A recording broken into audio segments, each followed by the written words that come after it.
berjalan dalam firman-Mu, hatiku siap.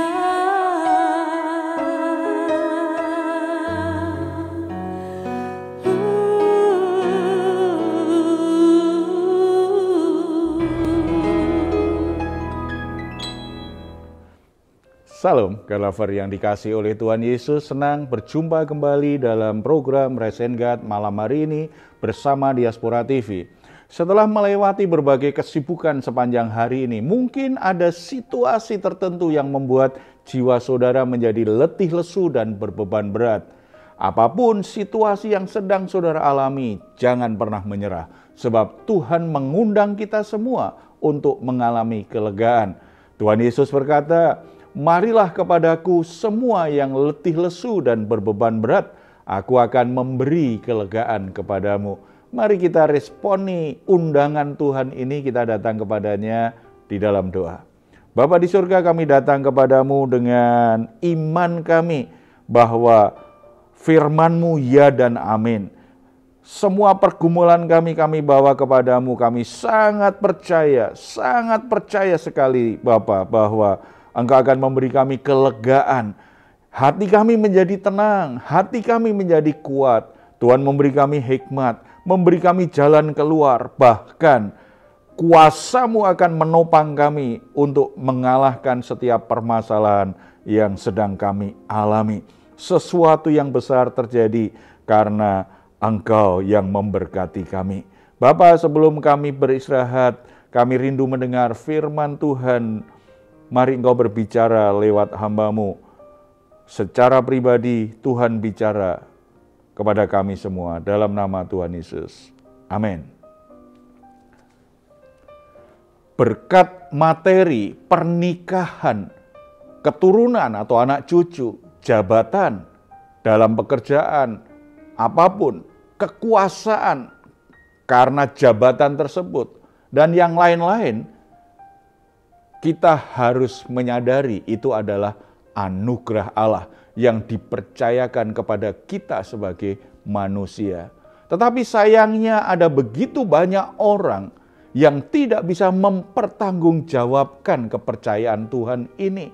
Mereka justru melakukan hal-hal yang tidak sepantasnya dilakukan. Mereka dengan gampangnya melanggar aturan, melanggar hukum, melanggar jabatan demi untuk memperoleh apa yang mereka inginkan. 2 Raja-Raja pasal 3 ayat 6-27 akan mengajar kita bagaimana seharusnya kita memiliki sikap yang pantas sebagaimana posisi dan status yang Tuhan berikan kepada kita. Pada zaman Yoram, Raja Moab memberontak. Yoram mengajak Yosafat, Raja Yehuda, berperang bersama-sama untuk menundukkan kembali Moab. Kekuatan mereka bertambah besar dengan bergabungnya Raja Edom yang berkoalisi bersama mereka. Ketika perjalanan melintasi padang gurun, ternyata ada masalah yang begitu serius. Mereka menjadi kekurangan air, terjadi krisis air, dan ini sesuatu yang sangat serius karena pasukan yang begitu banyak tidak mungkin bisa bertahan dalam peperangan kalau tidak ada air. Dalam keadaan yang terdesak ini, Yosafat melakukan apa yang sepantasnya sebagai raja yang dipercaya Tuhan untuk menjadi raja, yang dipercayai Tuhan untuk memimpin umat. Yosafat menunjukkan dia melakukan yang sepantasnya sebagai raja yang menyadari jabatan adalah anugerah Allah yang dipercayakan kepadanya. Apa yang dia lakukan, kepantasan apa yang dia lakukan sebagai orang yang berkuasa, sebagai orang yang punya jabatan. Dia melakukan konsultasi dengan hambanya Tuhan. Karena jabatannya adalah anugerahnya Allah, maka dia berkonsultasi kepada hambanya Allah.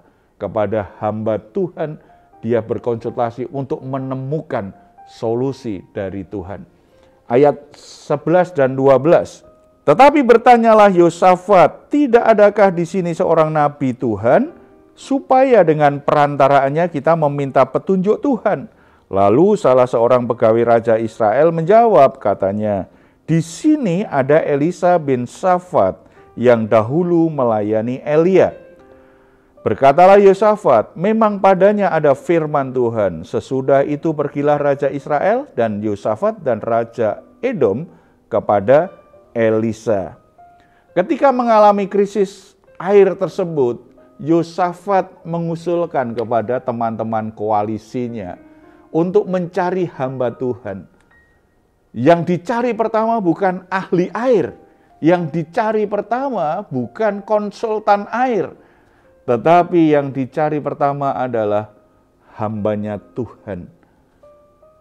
Agar mereka bisa menemukan petunjuk untuk mengatasi krisis tersebut.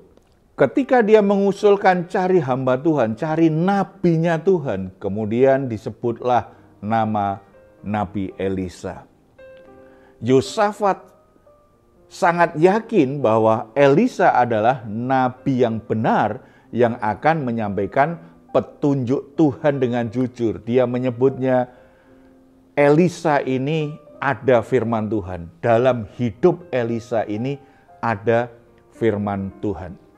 Nah, saudara-saudara, ketika kita diperhadapkan dengan krisis yang sulit untuk diatasi, krisis rumah tangga, krisis keuangan, krisis kesehatan, krisis masa depan, krisis apapun yang sedang menimpa kita dan situasinya sangat sulit kita hadapi, perbuatan pantas yang seharusnya kita lakukan sebagai orang percaya, sebagai orang yang beroleh anugerah Allah adalah mendapatkan jawaban dan jalan keluar dari Allah.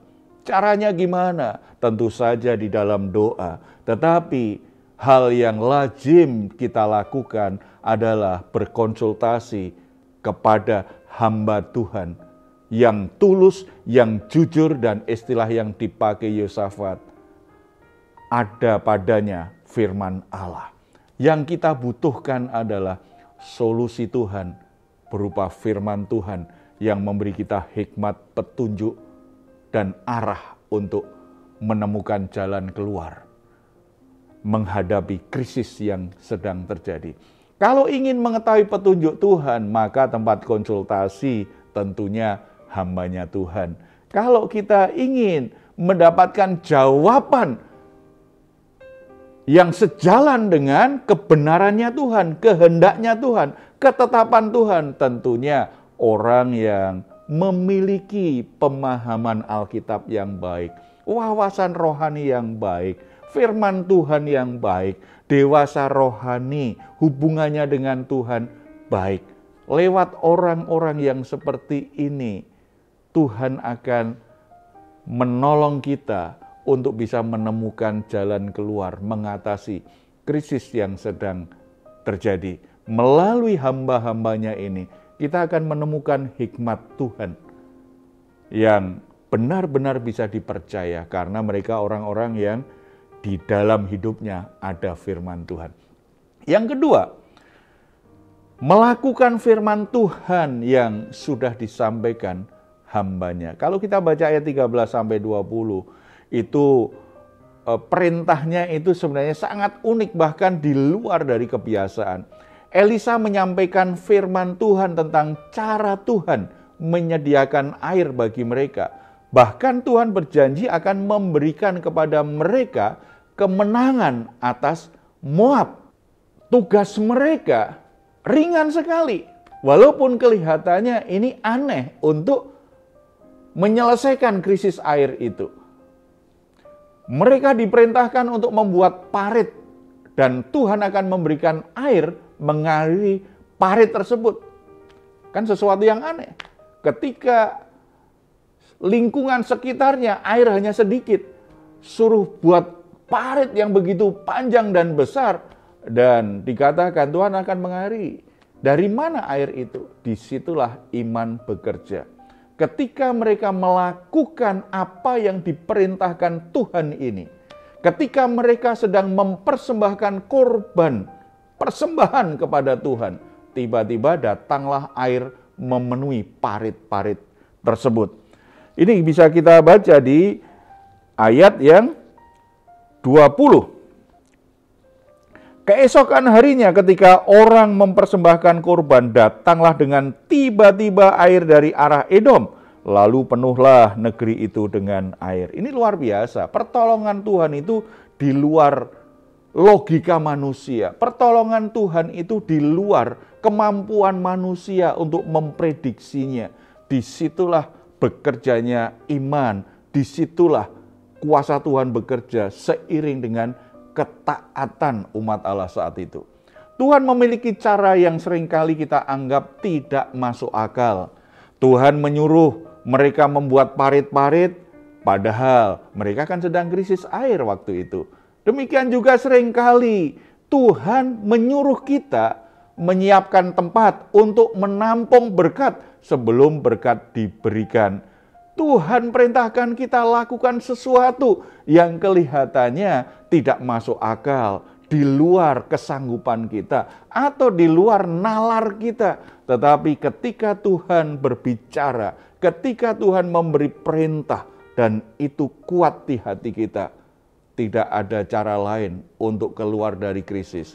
Taati. Lewat perikop ini kita kembali diajar, apakah kita berani mentaati perintah Tuhan yang kelihatannya tidak masuk akal. Tetapi bagi Tuhan semuanya masuk akal, karena kuasanya tidak pernah dibatasi oleh semua hambatan. Kuasanya itu melintasi logika manusia. Kuasanya itu melampaui hal-hal yang natural yang ada di dunia ini. Dia maha kuasa. Ketika kita melakukan apa yang telah difirmankannya, maka kuasa Allah akan bekerja untuk mewujudkan apa yang telah difirmankannya, apa yang sudah dijanjikan dan diperintahkan kepada kita. Jadi saudara-saudara, krisis apa yang sedang menimpa saudara saat ini? Keadaan sulit apa yang sedang menimpa hidupmu? Segala macam cara saudara sudah lakukan. Segala macam usaha saudara sudah coba lakukan. Tetapi kelihatannya tidak ada hasil. Saudara sudah minta tolong kepada orang yang saudara anggap itu punya kemampuan. Tetapi ternyata mereka tidak meresponinya. Atau kalau toh mereka menolong juga tidak menyelesaikan masalah. Kenapa kita tidak kembali pada prinsip kebenaran hidup yang Tuhan ajarkan saat ini? Berdoa supaya Tuhan arahkan hamba Tuhan atau seseorang yang punya firman Tuhan di dalamnya, dalam hidupnya. Siapa? Berkonsultasilah kepada seseorang yang hidupnya ada dalam firman Tuhan. Hamba Tuhan yang bisa dipercaya, yang saudara tahu ini orang yang punya hikmat Tuhan, yang dekat dengan Tuhan. Datang kepada mereka, berkonsultasi, bertanyalah apa maksud Tuhan dan apa yang harus saudara kerjakan, saudara lakukan untuk menyelesaikan masalah saudara. Dan ketika saudara sudah menerima firman Tuhan, lakukan walaupun itu kelihatannya tidak masuk akal, tidak sesuai pengalamanmu. Tetapi bertindaklah dengan imanmu, bukan dengan logika yang selama ini ternyata terbukti tidak menyelesaikan masalahmu. Kita bersatu dalam doa. Bapa di surga, hamba-Mu berdoa. Mungkin ada sebagian dari saudara-saudara yang bergabung dengan Resenggat saat ini sedang mengalami krisis dalam hidupnya. Krisis rumah tangga mengancam begitu menakutkan. Krisis keuangan, krisis pekerjaan, krisis masa depan. Membuat mereka menjadi stres, membuat mereka menjadi sangat ketakutan. Tetapi biarlah kebenaran firman Tuhan kembali membangkitkan pengharapan, menguatkan hati dan iman mereka kembali. Selalu ada solusi di dalam Tuhan, selalu ada jalan keluar. Biarlah mereka melakukan apa yang sepantasnya sebagai orang-orang percaya, bukan pergi kepada orang-orang yang membenci Tuhan, bukan mengandalkan sesuatu yang membuat mereka justru semakin jauh dari Tuhan. Mereka melakukan sesuatu yang sepantasnya, mencari hikmat Tuhan, mencari jalan keluar dari Tuhan. Tuhan pertemukan mereka, arahkan hati mereka kepada hamba Tuhan tertentu yang Tuhan akan pakai untuk menyatakan kehendak-Mu kepada anak-anak-Mu. Dan biarlah iman mereka Tuhan anugerahkan supaya mereka berani bertindak melakukan apa yang Tuhan perintahkan. Kami sangat percaya sesuai dengan firman-Mu hari ini, semua krisis akan bisa teratasi. Semua krisis akan ada jalan keluarnya. Anak-anak-Mu boleh mengalami kebebasan, kemenangan, dan akhirnya mereka akan dilimpahi dengan kasih karunia Tuhan yang besar. Kembali mengalami pemulihan, rumah tangganya kembali pulih dan bahagia. Pekerjaannya, usahanya kembali pulih dan diberkati Tuhan berlimpah-limpah. Mereka punya masa depan yang terbaik karena mereka melakukan yang sepantasnya sebagai umat Allah. Selalu ada di jalan Tuhan menghadapi situasi apapun. Bapa, sebelum kami beristirahat, kiranya damai sejahtera-Mu menjaga hati dan pikiran kami dalam Yesus Kristus Tuhan. Kami bersyukur atas semua hal yang Tuhan sudah lakukan dalam hidup kami sepanjang hari ini. Dalam nama Tuhan Yesus. Amin. Jika saat ini saudara atau keluarga sedang mengalami pergumulan dan membutuhkan dukungan doa, di layar saudara ada nomor telepon yang bisa saudara hubungi. Tim doa kami akan mendoakan saudara semuanya. Silahkan jika saudara ingin memberikan komentar, tuliskan komentar saudara di ruang komentar yang ada di channel Diaspora TV. Puji Tuhan, sebelum kita berpisah, mari kita mengucapkan bersama-sama Mazmur 4 ayat 8-9.